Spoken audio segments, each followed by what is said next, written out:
Kasalukuyan ay may malaking dagok na kinakaharap sa kanilang pangkabuhayan ang mga seaweed farmers ng Panagatan, Kaluya.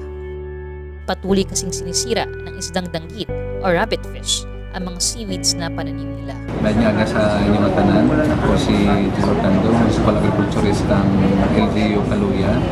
Sa Kansanaga, yari kami sa opisina ni Go para i-report ang damage nga nahimo ng danggit or rabbit fish sa mga tanong nga tambalang.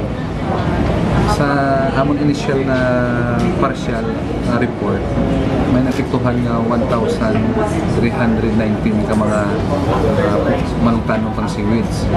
Kag basis ang data, ang damage na almost 48 million.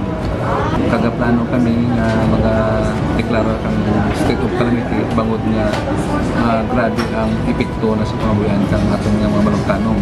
Malaki man ang kinakaharap na problema, hindi pinanghihinaan ng loob ang mga seaweed farmers ng Panagatan. Dahil nariyan, nakalalay si Governor Rodora Dodot Cadiao at Congresswoman Loren Legarda sa kanila na nagbigay ng agaran pang matagalang solusyon sa kanilang problema. Good morning po, Mayor. Pinapala na pinapalapit ko pa po yung sa aking natin na pinapahal na document para po sa 3 million po muna. Initial na assistance po muna para sa Kaluya para hindi naman daw po ma-replenish yan sa 3 million. Naasikaso na po niya para po sa BIPAR.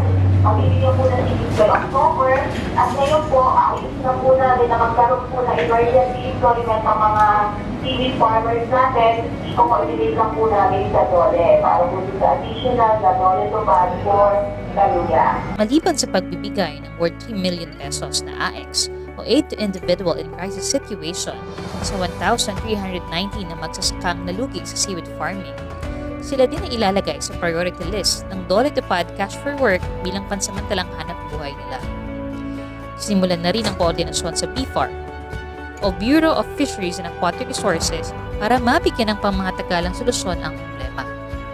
Dahil dito, ay labis ang saya ng mga seaweed farmers sa Kaluya na nagpaabot ng pasasalamat kay Governor Cadiao at Congresswoman Loren Legarda. Nagpasalamat kita ko kay Gov, Dudut Cadiao, kag sa aton nga Congresswoman nga si Loren Legarda kag patasig nga pag-aksyon namon sa amon nga problema sa Panagatan kag takogin nga karaslan namon sa ana kag at least kami din ang magproblema sa Panagatan kaya ngamon nga mga problema subong ging aksyonan again.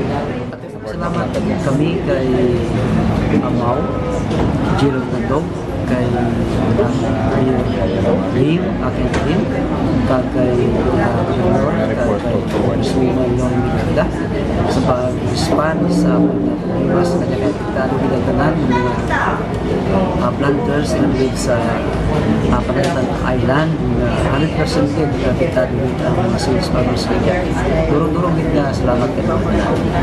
Ako nagpasalamat gid kay Governor Dudut Cadiao, kay Congressman Loren Legarda, kag nagpasalamat mo kay Mio kay buligan naman ng mga pumuluyo sa Kaluya makasurvive sa mga problema sa nasira ng mga panano sa seaweeds sa bilog na Kaluya. Para kung nagpasalamat din sa bulig atong probinsya kay Congressman Legarda na kabay pa mabulig para sa mga planters kag sa tanan nga asosasyon na nagasakripisyo nila. Salamat. Sa sino mang Antiqueño na dumadaan sa mga problema, huwag sana kayong magdalawang isip na lumapit sa ating gobernadora. Dahil kahit anong oras, ang opisina niya ay bukas at buong puso kayong tatanggapin at bibigyan ng kalinga mula sa isang ina na walang hinangad kundi ang kabubuti ng